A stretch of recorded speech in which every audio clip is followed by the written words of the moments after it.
Welcome to another episode of Actually, You Can. I'm your host, Miff, and on this episode, I have the pleasure of speaking with Helena van Heuvel, a digital nomad who quit her 9-to-5 role back in 2020 to travel the world indefinitely.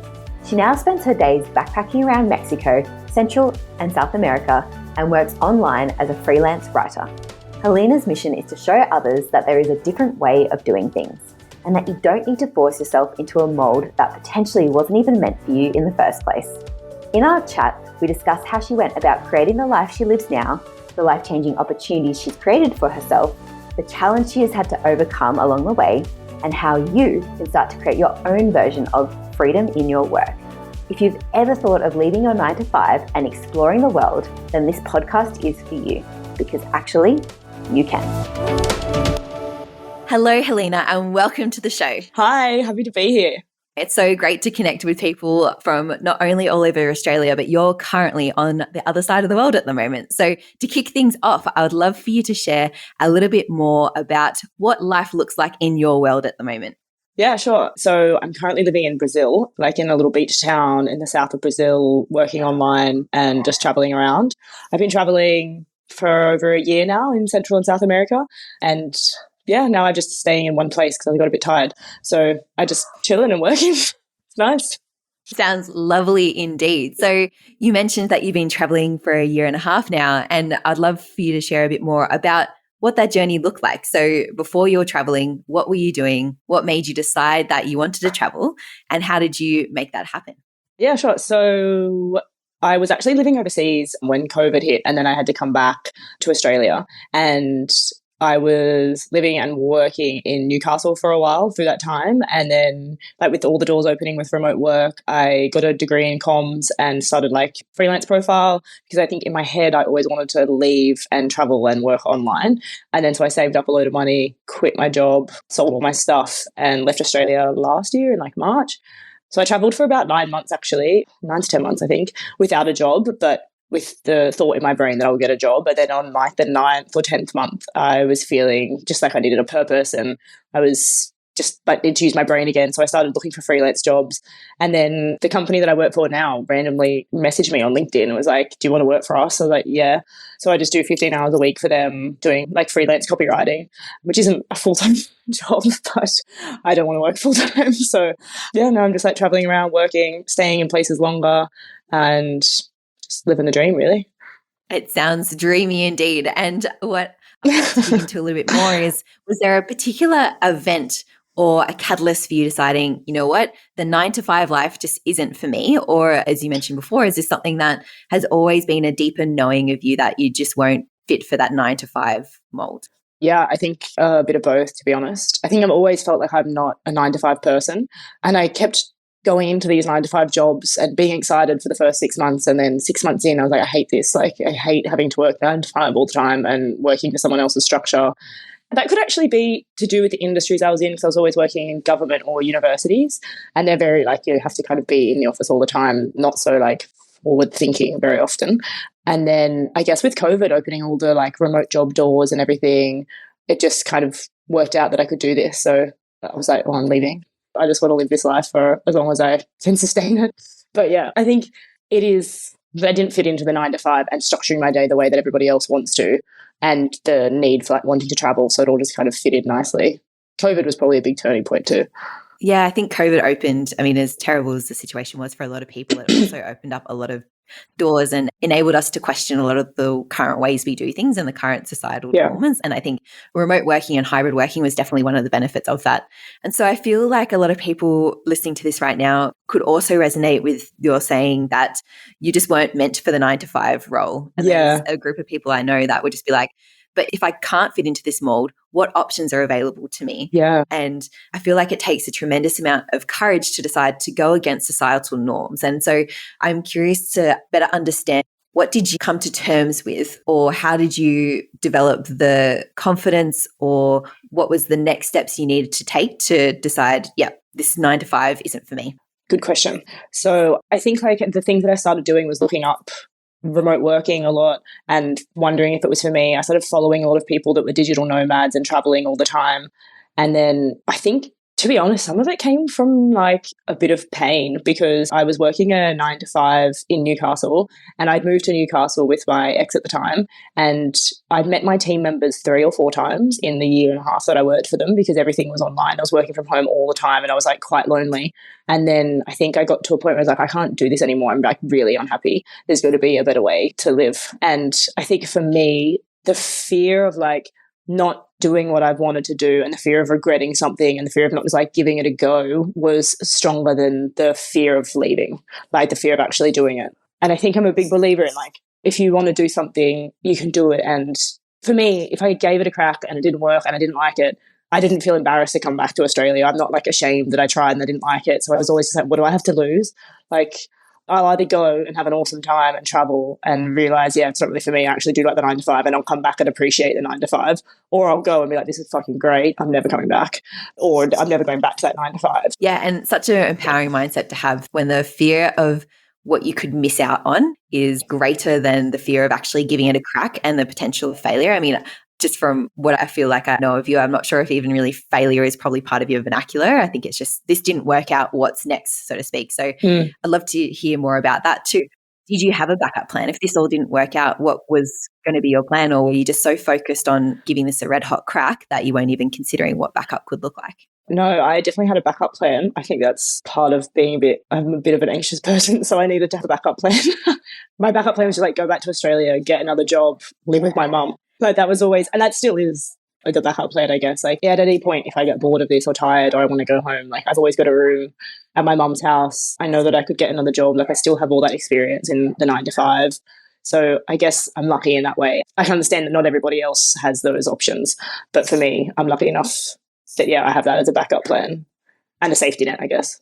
So like either way, for me, I had the mindset of if it works out, that's great. If it doesn't work out, the other option will feel better, rather than me like always having this gnawing feeling that there's something more out there and that I want a different life.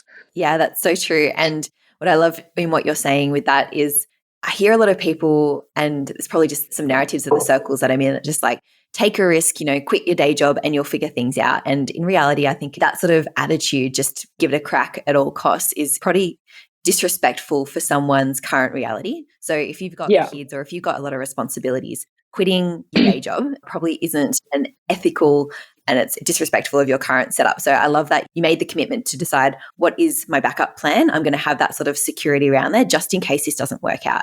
I don't think that's necessarily a bad thing. I think it's actually a really helpful and mature thing to go, if this all goes pear-shaped, I'm an adult. I need to take responsibility for myself. What is this backup plan? Mm-hmm. Cool. I've got this backup plan. Right. Let's go. Let's move forward. And we can move forward confidently because I know I have that security net. Yeah, exactly. Like just knowing like worst case scenario, I go home and I live with my mum and I have my friends and I'm from Australia. Like that's not a bad worst case scenario. And like I can appreciate that I'm very lucky that I am privileged enough to like come from a country like Australia where I have that backup plan and I have a mum that like can be there for me and stuff. Like not even from a financial point of view, like she doesn't have the means to support me financially, but like I have a room in a house. So like worst case, I'm always going to have accommodation. But I can appreciate that not everyone can just like quit their job and travel, and it's not that easy for people. But I think for me, at least, like having that safety net made me feel less anxious and safer to go overseas. And what did you have to gain by going overseas? Oh, honestly, the first thing that came to my brain was freedom. Just the freedom to do what I want and not have to like sit at a desk. Or I guess I wanted to learn. I think I've always been like quite curious about the world. I wanted to like learn more about different cultures and see the world. And I guess I gained a lot of life experience traveling, especially in countries that aren't super developed. Like Central and South America is not very underdeveloped, but they're not, first world countries. So, yeah. So what has been some of those life experiences that you've gained on this travel? It sounds like you gained the freedom. So what else have you gained?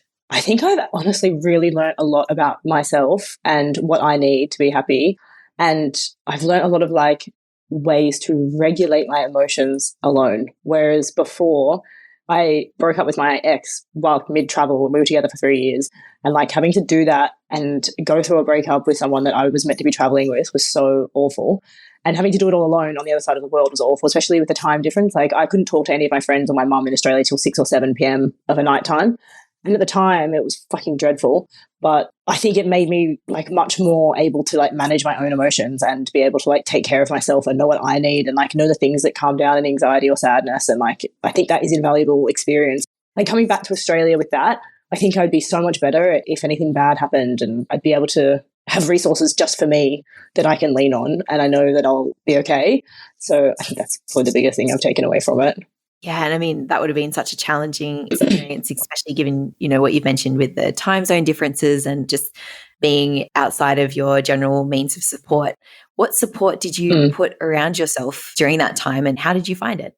Honestly, the traveler community, most beautiful people. Like, I was with a couple when this all happened, like when we broke up, and like a girl that I didn't even know a week before that was like holding me while I was crying, like was still messaging me. Like, people are just so beautiful. I can't even like describe how amazing people I've met have been. So they were like always a big support. And I did some therapy while I was over here, costed a bomb because you can't claim everything, but it was like, I need this. I started meditating, I started running a lot. I was like ringing my mum all the time. But those kind of resources of like podcasts and therapy, good friends, and just talking about stuff really helped. Yeah. And you mentioned that the traveler community has been a really great support. What are the types of people that you've met on this journey, and what sort of people have you started to form bonds with? A lot of British people, because I stay in hostels for like the first 8 to 9 months. I was staying in like mostly all hostels, some Airbnbs. But I've just met a lot of like travelers from all around the world, like British, Dutch, a lot of Europeans. And then since being in Brazil, you meet a lot of Brazilians because they travel around their own country, which is really nice.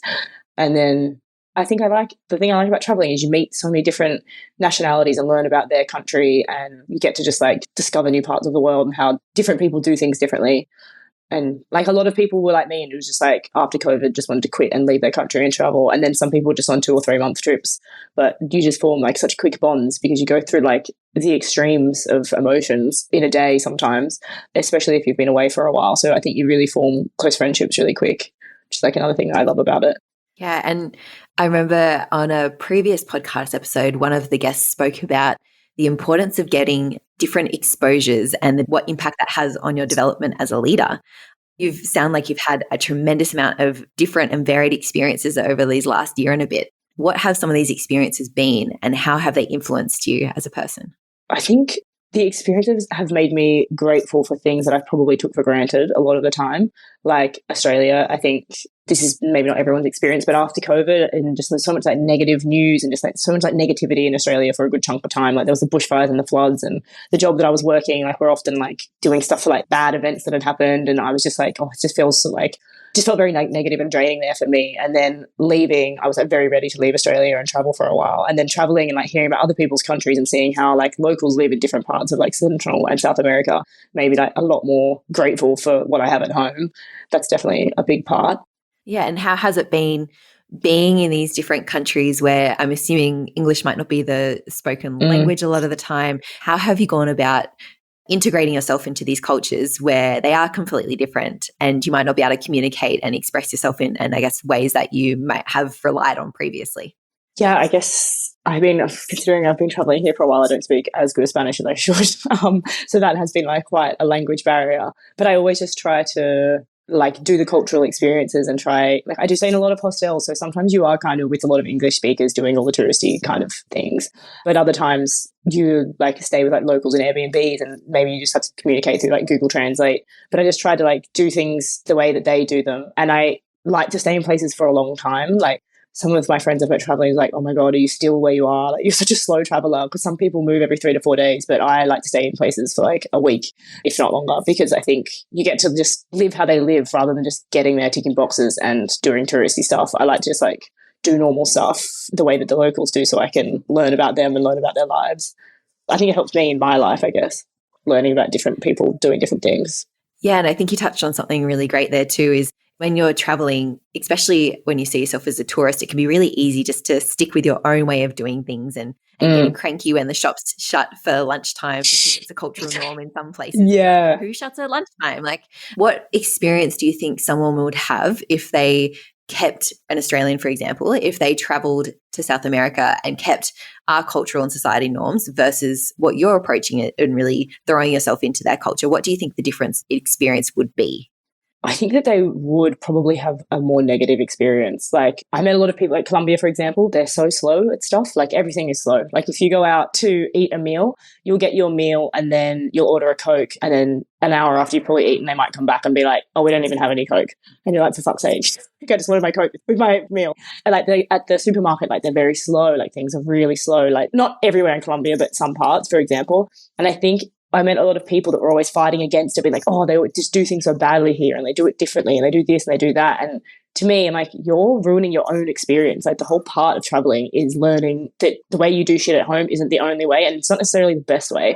Like, you're standing in a queue getting annoyed that the supermarket is taking for ages, whereas everyone else here is just like chilling in the queue. Like, do you know what I mean? I think those kind of things that you just have to embrace it, even though sometimes it's annoying, and just roll with it and just expect, if I go to the supermarket, it's going to take me 20 minutes longer than it would at home. But that's part of that experience in a different culture. And so you mentioned that there are the differences and some people see them as a negative thing.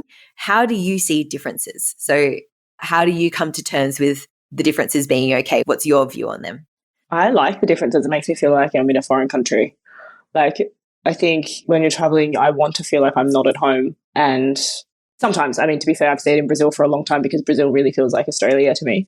I think it depends on where you're at when you're traveling. But for the most part, I like the differences because it makes me feel like I'm learning something and it makes me feel like I'm in a foreign country and getting to experience new things. So I think just like you have to embrace it. I've only said the negative things, whereas some things are better. Like, some things work a lot better.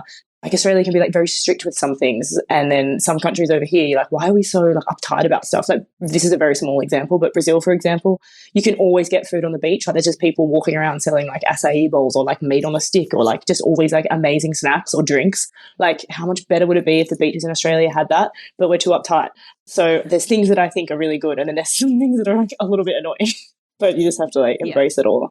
Yeah, and it sounds like because you're expanding your awareness of just different ways to do things, you can be really selective of, hey, how do I want to do things? Obviously, you might not have the power to change the way the country operates just yet. You're a very determined and powerful human. But even just how you conduct yourself in your personal life, you're exposed to so many different ways to do things. And I think that's really powerful. I see a lot of clients who get challenged achieving goals because they only have limited experience of how to do things. And it sounds like however long your travel plans go for, and if it's indefinite, you're just going to keep getting all these experiences and adding more tools to your toolbox. Yeah, exactly. And I think it can come back to like working as well. Maybe since traveling, I've met a lot of digital nomads like on the road, and there's jobs out there that I didn't even know were a job.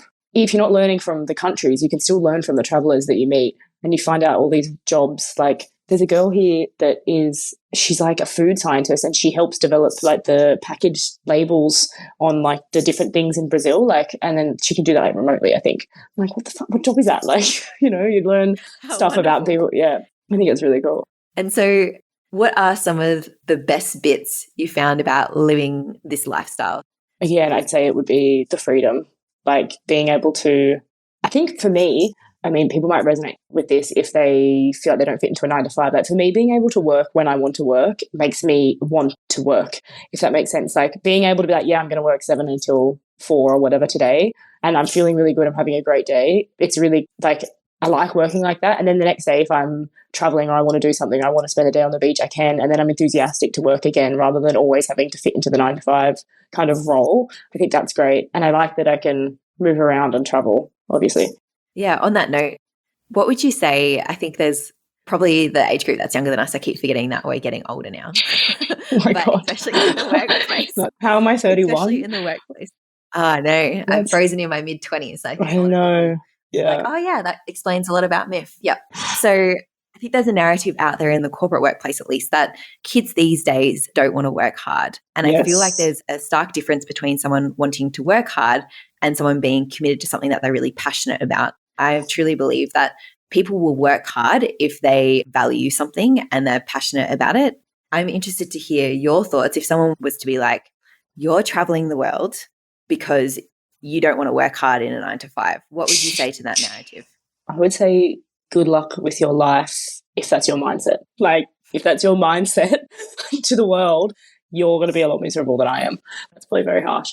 But if people said that, I just think that's such a closed way of seeing the world. And also, another thing I really realized, like, I work to live. I don't live to work. I like work, but it doesn't define me. And I know that that's not the same for everybody else. Like, I know that I'm like in the minority of that. But I mean, I'm still working hard. Like, when I'm working, I'm still committed to it. I'm still doing a really good job, I hope. Like, I'm still working hard, but I'm just not working the 9 to 5, climbing the corporate ladder, like grinding. And I don't want to, I don't need to. And I think my mindset is, there was that book by Tim Ferriss, The 4 Hour Work Week. And there was one quote in it, and I read it like 6 years ago when we worked at the gym together. And it was like, some people will grind and work their whole life just for the pot of gold at the end, like just to retire for the money at the end. And for me, I'm like, I'm not going to live the best years of my life just working so hard just to like retire with some money, or just to like get to the end and wait for that. Like, I'd rather live now, when I'm young. So I think that's also a part of it.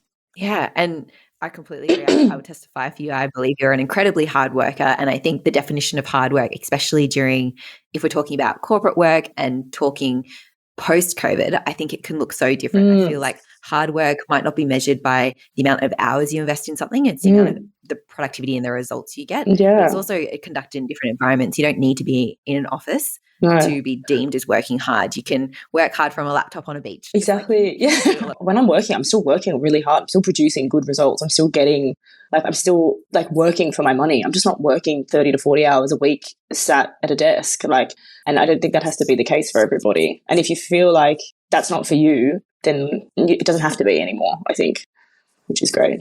One positive of the pandemic. Yeah, really important for listeners to take away is, if the 9 to 5 isn't feeling like something that you fit into, then know that that's okay. A lot of people experience that too, and that are options. Yeah. Don't involve you quitting a job completely or starting your own business. There's other jobs that you can find that offer a bit more flexibility and enable you to find one that is better fit. So I really love that quote I'm going to probably butcher it. You don't live to work, you work to live. Yeah. I'd be interested to hear from you as well. What would be a personal mission for you? How do you live your life? Whoa. What's my mission? I think I'd like to help people realize that there's a different way to do things, and you don't have to do the same. Just because you've been told or brought up your whole life to do something one way doesn't mean that you have to. I genuinely think people are starting to realize that. And I think, again, the stupid pandemic really was a push towards that. I'd say that would be like a nice mission, I guess. And I guess I do that a little bit on my blog, where I can talk about mental health and travel. And I want people to travel as well. I want people to see the world and realize you can do it. Like, I think it's so important. I think traveling is so good for like your mental health and your personal growth and just like experiences in life. I think if you just stay in the one place forever, you don't really, I think it's good to see the world and travel and grow. Yeah. And so on that note too, what are your future plans and aspirations for travel? And I guess your life in general, is traveling and living a nomadic lifestyle something that you see yourself doing indefinitely, or what does the future look like for you? I've been thinking about that a lot lately, actually. I think ideally I see my life as being able to work online and have hours available, like more. If I want to work more, I can work more, or I can work less as a writer. Predominantly, I just like to write, I think, and maybe create something else. But I really realize how much I like writing, and I think that's the niche that I'd like to work in. And I think I've really realized how much I prefer staying in places longer than moving around all the time. So I think for me right now, I'd like to like build my freelance profile and be able to work online probably for the next 5 years-ish. That's how I imagine it. In the beginning, sometimes it was a bit lonely working online and just like not having a team around you and not talking to people. Like, there's definitely a lonely aspect. So I don't want to say that all of this is amazing, because sometimes it is shit and I just want to be able to talk to my boss or like be in the same room as people. But the benefits for me outweigh the negatives. So yeah, I'd say I'd like to just like build a good client base, be able to travel, and whether even if that's in Australia, like even if I work online in Australia for however long and I have a house and I'm not traveling, I'd still like to be able to have the flexibility to work when I want and be able to just I'm going to go on a holiday now and travel. I'd say that's probably the goal. Yeah. And you touched on this briefly in what you just said. I think a lot of people, and I felt like this too when we went to remote working, just the sense of loneliness. Obviously, you indirectly communicating with people, it depends on your role. So I know when we first went into lockdown, my role at the time involved lots of meetings. So I was always dealing with people. And then the second time I went into lockdown, I probably didn't have as much human engagement online through my work. I'm interested to hear from you. You mentioned it can be lonely when you're working online by yourself and you have no one you can have the water cooler chats with and stuff like that. How do you, not that I don't think, do we even have water coolers? I don't know. I don't think you need them in Australia. You can drink from the tap there. One thing I miss about Australia, being able to get water from the tap all the time. So how do you combat those sense of loneliness in a workplace by being your own boss? Good question. I think you get a lot of social interaction from traveling to kind of outweigh it.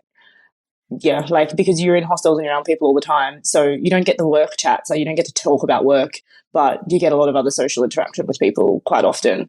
The more I've gotten into this kind of like digital nomad life, there's a lot of places that do like for example, Buenos Aires in Argentina is like a big digital nomad community, and they have like apps where you can like book in to work at a cafe with all these other digital nomads. So you can be around people, everyone's working, they're not on your team, but they're all probably doing something creative, like marketing. I've noticed there's like a lot of like marketing and engineers, those kind of people.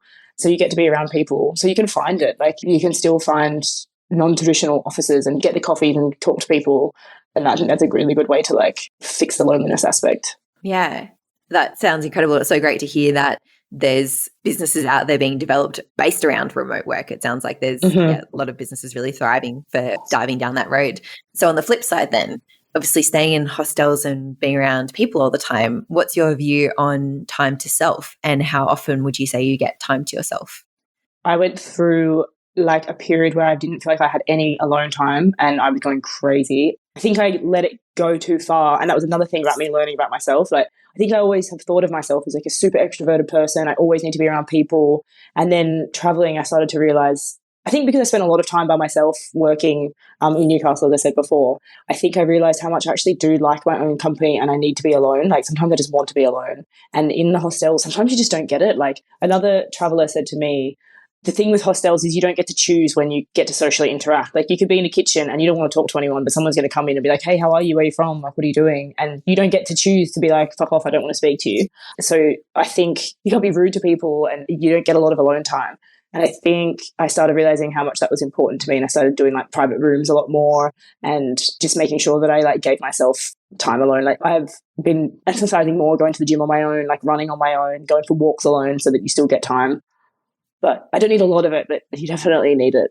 Yeah, I think that's something, especially with the rise in accessibility of, I guess, technology, and there's always something you can have to keep your mind busy and occupied. Yeah. And it's really great to hear that you say you don't need a lot of it, but you recognize that you still need some. And I think a lot of people might not even be at the stage where they acknowledge that they need some. Yeah. And I know personally, I have two little fur children and I walk them every morning. It's now for me, my way of including my, I guess, quiet time and just opportunity to hear myself think is I don't have any music or anything when I go for walks now. And that's just my guaranteed time where I'm spending alone with my own thoughts. And I think more people can. Yeah, you really need it. It's so important. You realize just how funny your own jokes are when you're telling them in my head. And it's just the opportunity to start having more creative thoughts and stuff like that as well. So I feel like even people who are extroverted, I would say you're quite extroverted and you're a great conversationalist and really great around people, and it's really great to hear that you still acknowledge your need to have that quiet time and that solitude as well. Yeah I can recognize it in other people sometimes. Like I was traveling with a good friend of mine, her and I are like very similar, and sometimes she'd just be like a little bit like snappy or something, and I was like, can you just go away and have some time alone? Like go for a walk, go to the shops, do anything, you need to be alone.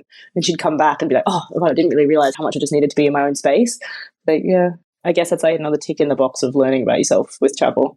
Yeah. And probably on a similar note as well, obviously, if you're traveling a lot and your environment's changing a lot, and one thing that I work with clients in when there's so much, for lack of a better term, uncertainty around, is having some really grounding rituals and just things that you can do no matter what your environment is. Do you find that you need those sorts of things during your travels? And if so, what do those little routines or rituals look like for you? Like, do you have a way that you unpack your bag? Or That's a good question. Yeah, there was a time where I was getting really sick of the changing all the time and like having to move all the time. And then I started I didn't want to go home because of it. And then I realized I had to change some things and do things a little differently. But I write in my diary every morning, no matter where I am. Like, I guess it's journaling, but half the time I'm just saying, oh yeah, I went to the beach yesterday and today I had a good sleep. And half the time it's just somewhere for me to put all my thoughts, because when you're traveling alone, sometimes you don't have someone to talk to. And I found that like, if I wake up in the morning, sometimes I just don't even look at my phone. I just straight away write in my diary. And it's not even, I don't like write journal prompts or anything like that. But I think just writing whatever in my head really, really helps. And then I've started meditating a lot more, which I actually really like now. If you had asked me 3 years ago if I could meditate, I'd be like, no. And now I really love it. So that helps. Yeah. And yeah, I guess a year of living out of a backpack, I pack it the same way every time and I unpack it the way I need to. Everything has its place, which is really weird. Like to think at home, you're like, oh, I need to like have all my stuff in one place. But when I'm traveling, I've kind of got a routine with like my toiletries and my bag and what goes where. And now it kind of just feels like a mini home. I think that helps too. Yeah, it intrigues me because if I just mentally pictured packing my life up for a year in a backpack, and that was really challenging for me just to even think about what stuff I would prioritize. And I think you soon realize, and let me know if this is true for you, how little you actually need. And so I'd love to hear what sort of things were must have for you in your backpack, and what does your backpack look like? I'm assuming you're not concerned about wearing the same clothing for a couple of times a week or something like that. What does your prioritization look like in your backpack? Good question. Oh God, I am getting really sick of my clothes. If I could snap my fingers and come back to Australia and swap out my backpack, I freaking would. But to be honest, sometimes I just buy new stuff and then throw out some other stuff. And you kind of just learn that like it's just like materialistic stuff. But I think like sometimes people can look at backpacks and like, oh, you're just wearing like the same 5 t-shirts and like the same pair of shorts all the time. But I brought all the things that I liked, that I feel good in, like my favorite denim jackets. I bought my Docs, which was probably a mistake. But I bought like my Docs, I bought my Vans. Like I bought a lot of like gym gear and what else? Like a down jacket, and then I brought like all my favorite toiletries and my favorite shampoos. Because if you're going for a short trip, like yeah, you can just not pack a lot and have a really small backpack. But if you're going for a long time, I think you need your home comforts. Like you need your favorite jacket that you feel good in, or like you need some clothes that you like. And I brought a lot of jewelry with me because I like to wear it. It makes me feel good. I didn't want to feel shit for a year, so I think like prioritize the things that are important for you. Like if you love skincare and you've got 15 friggin' serums, then take them with you and replace them with something. Like keep those and don't bring like a couple of t-shirts. Do you know what I mean? Like do what's going to make you feel good when you leave, the things that you use every day, and find a way to make those things fit. Even if other people don't agree. Like some travelers have been like, oh, you're traveling with all those toiletries. And I was like, yeah, I am. But it makes me happy. So yeah, you got to prioritize that. And look how fabulous my skin looks. Yeah, like, look at me. Do I look 31? Yeah, I think that's really great advice is especially when you're making any sort of significant life change, or you know there's going to be some big disruption, having some, for lack of a better term, creature comforts around you can really be supportive during those. I really appreciate that advice and hope anyone listening takes that into consideration too. Yeah. You touched on possessions being materialistic, and you know I think that's something that, just looking through a different lens, what is your view on money in terms of, you know, your role and the income that you generate through it? How much is enough income for you? What are the money goals that you have? What's your thoughts and feelings around money? Good question. I should preface this with another small story. I was working 2 full-time jobs through COVID because I was living in Ireland and I came home. So I kept my Irish job and then I got a job in Australia. Taxman's probably going to come for me for saying this. And I was working 2 full-time roles in 2 different countries. So I was able to save up like a lot of money. I was working crazy hours, obviously, but I was able to save up like a fair chunk, which I'm so lucky for and grateful for. And for me, the money goal was to like come back to Australia with a bit of money. I didn't want to go back with nothing. And I think that's why I started working, because I was starting to get like well into my savings. And I was like, oh, I think another little safety net for me was that I want to come back to Australia with at least 5 to 10 grand so that I'm not like without anything. So that's why I started working more. And I think now I'm trying to just use my money that I earn and like make that last rather than always going into my savings. But 15 hours a week probably isn't quite enough for some countries. Like it's definitely not enough for Europe. Like there's no way I could travel in Europe with the money that I'm earning. But yeah, like it's enough for like some South American countries. So yeah, I'm trying to save, but that saving is to further me to travel with the money that I'm earning. It's not for me to like buy a house when I get home, for example. That's not even like on the radar for me. Yeah, so it sounds like your attitude towards money is it sustains the lifestyle you want to live, and this is the lifestyle that you want to live at this moment. And so I'm interested, on that note, how do you choose your travel destinations, and what's the next destination for you? I just wanted to do most of the countries in Central and South and Mexico as well when I came out here. And I've pretty much done all the ones I want to do. There's only Argentina left and I'll go there next, actually. And that's another thing I like about hostels, that you meet so many people that tell you like, oh, this place is really cool. This is cool. You get to kind of like, when you get to a country, sometimes I don't even do any research about where I want to go. I just like arrive and then you hear from people, yeah, I went here, it was good. Here was cool. You can do this. And then you kind of just find what you like and plan your route around that, which again is the freedom, because I'm not on a time limit. I do have an income. So like I can spend money. I don't have like a budget I have to stick to really, really strictly because I have an income coming in, which is I'm very lucky for. So yeah, you just kind of like find out where you want to go from other people do a bit of research, I guess. I follow a lot of travel people, and I'm like, yeah, so Argentina's the next one.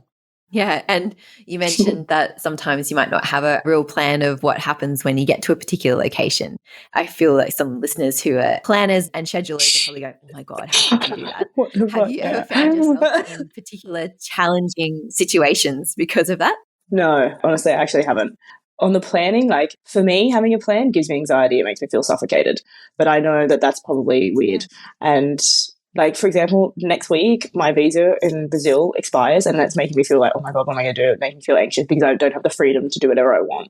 But I know that that's not reality for other people. Like, I know a lot of people are planners. But I haven't really run into anything because nothing bad's ever really happened to me. But that could be, like, I could be the minority yet, to be honest. I'm not really sure. You'll always have a bed. If you have money, like, you'll always have accommodation. There's only a few things that this might be specific to Latin America, whereas like maybe not so much in Europe, but like, you're never really going to miss out on anything if you don't book it. Like Machu Picchu is the only thing that I would have missed out on had I have not planned in advance, whereas everything else I've done, I've had like 2 or 3 days, or you can plan it the night before. Sometimes I'll book a bus to another city like that day because I don't want to plan. And so you mentioned that it could seem weird that plans suffocate you, but I think that's actually just reflective of how strong the value of freedom is to you. And I think a lot of people can resonate with that too. Yeah. If you put a lot of constraints around someone, and if someone is in a 9 to 5 and feeling really constrained, it could be an indication that a value like freedom is important to you and something worth exploring too. So it sounds like you've really acknowledged that and you're living the free life. Yeah, actually, I think I'm realizing right this minute that freedom is very important to me. Actually, my therapist said to me, she's like, you're such a free spirit. And I was like, am I? And now I'm like, maybe I am. I'll try on that suggestion. Yeah, I'll run with that for the reason that I don't plan anything.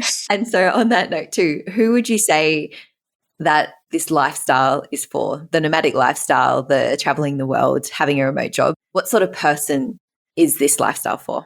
Someone that's curious about the world, curious about how things work for sure. Someone that's probably got a bit of resilience because sometimes things suck. And like, yeah, sometimes things just suck. Sometimes you have such shitty days and it's not all amazing. Like, I'm sure people probably see me and be like, oh, she's just like living a dream, traveling, not doing anything. But some days are awful and lonely and you don't want to have to plan anything. Like, one time I was in the kitchen and I cried because I didn't know where the friggin' forks were.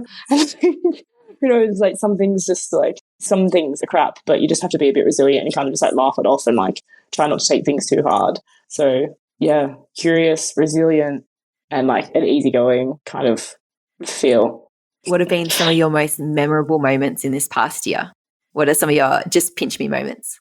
Carnival in Rio was, oh my God, in like a year and a half of traveling, it was the coolest thing I think I ever will experience in my life. Like, I'm not sure if anything gets better. It probably does, but it was so cool, like such a culture shock, like just the parties and the dress ups and the way people behaved. And like, it was just amazing. Like, just the vibe was just like nothing else I've ever been to. That was really great. And then my second favorite highlight was, I don't know if you saw, but hiking a volcano in Guatemala that was like literally erupting in front of us. Like, the lava was like 100 meters from us. It was friggin' crazy, but I was like, whoa, this is so cool. Like, it's something that like took my breath away, kind of like I was just standing there speechless, like, what? Those two are my really big highlights. Yeah, I did see both of those on Instagram. And for me, those moments, you could tell they were such impactful moments for you. But seeing them as someone who hasn't had those experiences, it really got me to start asking myself, like, there is so much more outside of our 4 walls, especially in Australia. We live a very particular way of doing things. And I feel like, those 2 particular moments you shared, they were big eye-openers to me too. There is so much more to experience in this world. So much. Even like the hikes in Peru and some of the nature and the landscapes you see, you're like, whoa, I cannot believe this. Like, I did a hike in Peru and I was just like, I feel someone on the planet. Like, it was just incredible. So I think those kind of things are the things that you love about, you get to experience. They're so amazing. So what would you say to anyone who's sitting, perhaps they're listening to this during their 9 to 5 and going, you know what, I'm going to give this a crack. Like, I really just need to do something different, have a change, and I want to do that in a different environment. I want to travel. What would you say to those people? I'd say you can absolutely do it. Like, if I can do it, anyone else can do it. I'm just like a normal person. I didn't have any like special upbringing or anything. Like, I'm just a normal person that was like, I'm going to do this. So I'd say if I can do it, you can. And for me, what helped me was like, I did a lot of like research and stuff into where I wanted to live and like kind of just started like learning about it. And the seed was like planted for a good year, probably 6 months to a year before I left. And then when I was traveling, it just kind of like built and built and built. Like, and meeting people that work online, I was like, this could be for me. Like, if you're thinking about it and you're mulling on it, like you're wondering, should I do it? Like the itch is already there. Like people that don't want to do it, don't think about it. If you want to do something and you're thinking about it a lot, like to me, that's an indication that you're interested in it and you're thinking about it. Whereas like people that don't want this aren't sitting at their desk thinking, do I want to quit my 9 to 5 and travel? Like, so if you're wondering, then just do it. Just give it a try if you can. I'm going to butcher this quote. I really should do more research. There's a quote going around that like if something is in your world, then it was made for you. There's a reason why you're thinking about this thing. And if it's on your mind and it's consistently on your mind, it's almost like you owe yourself to explore it. Yeah, I agree 100%. With anything, like even if it's a 9 to 5, even if you love your 9 to 5 job and you're thinking, oh, do I want to try like a CrossFit gym, for example, like just give it a go. Like if you're thinking about it, there's something in you that's interested in it. So like the quote says, you do owe it to yourself. Let's try. And so what's a really actionable step someone could do in the next 24 to 48 hours to be able to start traveling and leave their corporate world? If they want to work online, I'd say start like, if you have a job that you can work online with, start like building up a bit of a freelance profile on like Upwork or Fiverr. That's how I started. Like you could do that alongside your 9 to 5, which is what I was doing, so that I could leave. And again, it was another safety net thing, knowing that I would have that as an income. And if you do just want to travel, like I started selling my stuff quite early. Like I was like just starting to sell stuff on the marketplace and everything because I knew I was going to have to sell it all. And which, I mean, not everyone is want to sell their possessions, but that helped me. And I think also, sorry, this is probably more than one actionable step, but like surround yourself with people that are doing what you want to do.